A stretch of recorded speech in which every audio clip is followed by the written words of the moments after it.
রেসিপিটি তৈরি করার জন্য একটা বড় সাইজের পেঁয়াজ কুচিয়ে মিক্সিং বাউলের মধ্যে নিয়ে নিলাম। নিয়ে নিচ্ছি একটা বড় সাইজের টমেটো কুচি। এই রেসিপিটা তৈরি করতে কোনো রকম আলুর প্রয়োজন নেই। এখানে আমি 4 থেকে 5টা পেঁয়াজ কলি মিহিন করে কুচিয়ে নিয়েছি। দিয়ে দিচ্ছি 2টো কাঁচা লঙ্কা কুচি, ঝালটা আপনাদের আন্দাজ মতো দেবেন। এখানে আমি 2 টেবিল চামচ ধনেপাতা কুচি দিয়ে দিলাম। এরপর দিয়ে দিচ্ছি স্বাদ মতো নুন, নুনটাও কিন্তু আপনাদের আন্দাজ মতো দেবেন। দিয়ে দিচ্ছি 1/2 চামচ লঙ্কার গুঁড়ো। এর মধ্যে দিয়ে দিচ্ছি 1/2 চামচ পরিমাণে চাট মশলা। আপনাদের কাছে চাট মশলা না থাকলে 1/2 লেবুর রস দিয়ে দেবেন। দিয়ে দিলাম ধনিয়া পাউডার 1/2 চামচ। এখন দিয়ে দিচ্ছি 1 টিস্পুন সাদা তেল। আপনারা চাইলে এখানে সর্ষের তেলও দিতে পারেন। এবার খুব ভালোভাবে সবজিগুলো মিশিয়ে নেব। আর এটা কিন্তু ভীষণ হেলদি একটি রেসিপি, খেতেও অসাধারণ লাগে। এখানে আমি 1 কাপের মতো বেসন নিয়েছি। বেসনটা দিয়ে দিলাম। তারপর খুব ভালোভাবে চামচ দিয়ে আমি মেখে নেব। আর দরকার হলে অল্প অল্প জল দেবেন, এটা কিন্তু পাতলা করা যাবে না। এবার দেখুন আমি সামান্য পরিমাণে জল দিয়ে দিচ্ছি। একঘেয়ে রুটি সবজি খেতে খেতে বোর হয়ে গেছেন আর ভাবছেন যে ডিনারে কি বানাবেন, তাই 15 মিনিটে তেল ছাড়া হেলদি রেসিপিটি আপনাদের জন্য নিয়ে চলে এলাম। আশা করছি বন্ধুরা আপনাদের ভীষণ ভালো লাগবে। এখানে দেখুন খুব সুন্দরভাবে মেখে নিয়েছি। এখন এই ব্যাটারটাকে আমি সাইড করে রেখে দেব। রুটি তৈরি করার পরে 2-3টে রুটির মতো আটা অনেকের ঘরেই বেঁচে যায়, আর সেই আটা মাখাটা দিয়েই কিন্তু আমি তৈরি করে দেখাবো। এখানে দেখুন অল্প আটা উপর থেকে ছড়িয়ে দিয়েছি। তারপরে বেলে নেব পাতলা করে রুটির মতো।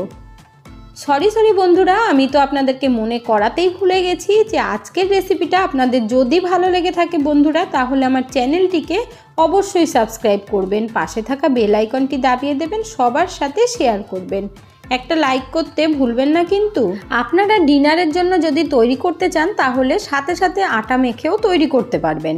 এখানে এবার দেখুন এই ব্যাটারটা আমি রুটির ওপরে অল্প অল্প করে দিয়ে দেব। এই বেসনের ব্যাটারটা কিন্তু এই জন্যই বলেছি একটু শক্ত করে মাখতে হবে, পাতলা যাতে না হয়। এরপর চামচ দিয়ে খুব ভালোভাবে রুটির মধ্যে লাগিয়ে দিতে হবে। যেহেতু এটা আলু ছাড়া একটা হেলদি রেসিপি, যাদের সুগার আছে তারাও কিন্তু খেতে পারবেন।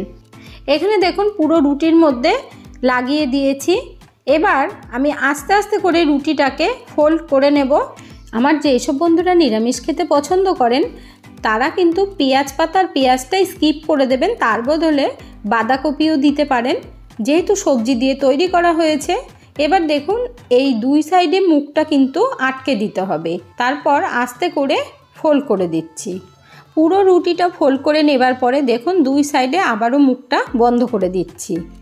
এই রুটিটা এখন স্টিমে বসাবো, তার জন্য এখানে একটা ঝাঁঝরি থালার মধ্যে তেল দিয়ে খুব ভালোভাবে ব্রাশ করে নিলাম। এরপর রুটিটা আমি ঝাঁঝরি থালার মধ্যে বসিয়ে দিচ্ছি। আমি 2টো তৈরি করে নিয়েছি। দেখুন কত সুন্দর লাগছে। এইভাবে তৈরি করবেন, তাহলে কিন্তু খেতে খুব ভালো লাগবে। এখানে দেখুন স্টিম হওয়ার জন্য কড়াইতে জল দিয়ে ফুটিয়ে নিয়েছি। এরপরে আমি একটা স্ট্যান্ড বসিয়ে দিয়ে তার উপর থেকে থালাটা বসিয়ে দেব। থালাটা বসিয়ে দেবার পর ভালোভাবে ঢেকে দিতে হবে, যাতে করে বাষ্পটা না বেরিয়ে যায়। এখানে আমি একটা বড় স্টিলের থালা দিয়ে 6 মিনিটের জন্য ঢেকে রেখে দিচ্ছি। 6 মিনিট পর দেখুন ঢাকনা তুলে আপনাদেরকে দেখিয়ে দিচ্ছি যে কত সুন্দর সিদ্ধ হয়ে গেছে। এবার আমি একটা সাঁড়াশি দিয়ে ধরে থালাটাকে নাবিয়ে নেব। তারপর খুব ভালোভাবে ঠান্ডা করে নিতে হবে। এটা কিন্তু ভীষণ হেলদি একটি রেসিপি, ঘরে থাকা উপকরণ দিয়ে তৈরি হয়ে যায়। এই রেসিপিটা বাচ্চাদেরও ভীষণ ভালো লাগবে। এখানে দেখুন ঠান্ডা হবার পর কালারটা কতটা চেঞ্জ হয়ে গেছে। আর আটার তৈরি, এই জন্য কিন্তু কালারটা আরেকটু এরকম হয়েছে। এখানে দেখুন একটা চাকু দিয়ে এবার পিস পিস করে কেটে নেব। এটা আপনাদের উপরে নির্ভর করছে আপনারা কতটা মোটা রাখবেন বা পাতলা রাখবেন। দেখুন এখানে আমি পাতলা পাতলা করে কেটে নিচ্ছি। আর কতটা সুন্দর সিদ্ধ হয়েছে ভেতরটা সেটাও আপনাদেরকে দেখিয়ে দেব। ঘরে থাকা উপকরণ দিয়েই এই ধরনের নতুন নতুন রেসিপি পেতে হলে আমার চ্যানেলটিকে অবশ্যই সাবস্ক্রাইব করে রাখবেন। এখন আমি এক পিস তুলে আপনাদেরকে দেখিয়ে দিচ্ছি যে ভেতরটা কিন্তু খুব সুন্দরভাবে সিদ্ধ হয়ে গেছে। আপনারা চাইলে এইভাবেও খেতে পারবেন, কারণ এটা কিন্তু স্টিম করে নেওয়া, অনেকটা মোমোর মতো। এগুলো কিন্তু স্টোর করে রেখেও খাওয়া যাবে। তখন আপনারা একটা এয়ারটাইট কন্টেনারে ভরে 2 দিন ফ্রিজে রেখে দিয়ে যখন মন চাইবে তৈরি করে খেতে পারবেন। এবার আমি এর মধ্যে আরেকটু টেস্ট আনার জন্য কি করব সেটা চলুন দেখিয়ে দিচ্ছি। এইগুলোকে আমি শ্যালো ফ্রাই করব, তার জন্য এখানে ফ্রাই প্যান বসিয়ে দিয়ে 2 টিস্পুন তেল দিয়ে দিচ্ছি। এখানে আমি সাদা তেল দিচ্ছি, আপনারা চাইলে এই কাজটা ঘিতেও করতে পারেন। এবার দেখুন ফ্রাই প্যানের মধ্যে ভালোভাবে লাগিয়ে নিয়ে এক পিস করে ওপর থেকে দিয়ে দেব, আর হালকা করে ফ্রাই করব, তাহলে ওপর থেকে কিন্তু খুব সুন্দর ক্রিস্পি হবে। এই পিসগুলো দেবার পরে ফ্রাই প্যানটা ধরে এইভাবে নাড়িয়ে দেবেন, যেহেতু কম তেল দেওয়া আছে। এবার একটা প্যাচুলার দিয়ে আমি আস্তে আস্তে উল্টে দিচ্ছি। এক সাইডটা কালারটা একটু চেঞ্জ হওয়ার পরেই উল্টে দিতে হবে।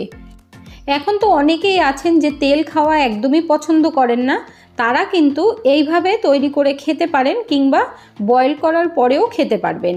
আর যারা ডিপ ফ্রাই পছন্দ করেন তারা খুব ভালোভাবেই ভেজে নেবেন, তাহলে ভেতর থেকে কিংবা বাইরে থেকে পুরোটাই ক্রিস্পি হবে, দেখতেও ভালো লাগবে, খেতেও ভালো লাগবে। দেখুন এখানে আমি হালকা লাল করে ফ্রাই করে নিয়েছি, আর এর থেকে কিন্তু তেলটাও বেরিয়ে আসবে, এমন নয় যে পুরো তেলটাই এর মধ্যে টেনে যাবে। যেহেতু আটার তৈরি, ময়দার তৈরি হলে কিন্তু তেলটা বেরিয়ে আসতো না। এবার দেখুন আমি এক পিস করে তুলে নিচ্ছি। তারপরে আমি দেখিয়ে দেব যে ফ্রাই প্যানের মধ্যে কতটুকু তেল রয়ে গেছে। দেখুন কত সুন্দর হয়েছে। এখানে দেখুন ফ্রাই প্যানের মধ্যে কিন্তু 1 চামচ পরিমাণে তেল রয়ে গেছে। এর মধ্যে আমি আবারও 2 চামচ তেল দিয়ে এই পিসগুলো সব দিয়ে দিচ্ছি। এই একইভাবে আমি ভেজে নেব। তাহলে দেখে নিলেন তো বন্ধুরা যে কত কম তেলে কত সুন্দর সুন্দর রেসিপি তৈরি করা যায়। ডিনারে এই ধরনের রেসিপি থাকলে রোজ রোজ রুটি সবজি করারও ঝামেলা থাকবে না, আর মাত্র 15 মিনিটেই তৈরি করে নিতে পারবেন এই হেলদি রেসিপিটি। এইগুলোকেও আমি হালকা লাল করে ভেজে নেব। এখানে দেখুন বন্ধুরা ভাজা হয়ে গেছে, আর কালারটা কতটা সুন্দর হয়েছে। এইভাবে অবশ্যই একবার আপনারা বাড়িতে ট্রাই করবেন, তারপরে কমেন্ট করে জানাবেন যে আপনাদের কেমন লাগলো। এখন আমি এক পিস ভেঙে আপনাদেরকে দেখিয়ে দিচ্ছি যে কতটা সুন্দর হয়েছে ভেতরটা। দেখুন কি দারুণ লাগছে না? আর ডিপ ফ্রাই করে নিলে ভেতরটাও মচমচে হবে, খেতেও ভালো লাগবে, আর টমেটো কেচাপের সাথেও খেতে পারবেন। এতক্ষণ ধৈর্য ধরে ভিডিওটি দেখার জন্য অসংখ্য ধন্যবাদ। ভালো থাকবেন, সুস্থ থাকবেন, দেখা হচ্ছে পরের ভিডিওতে। Thank you.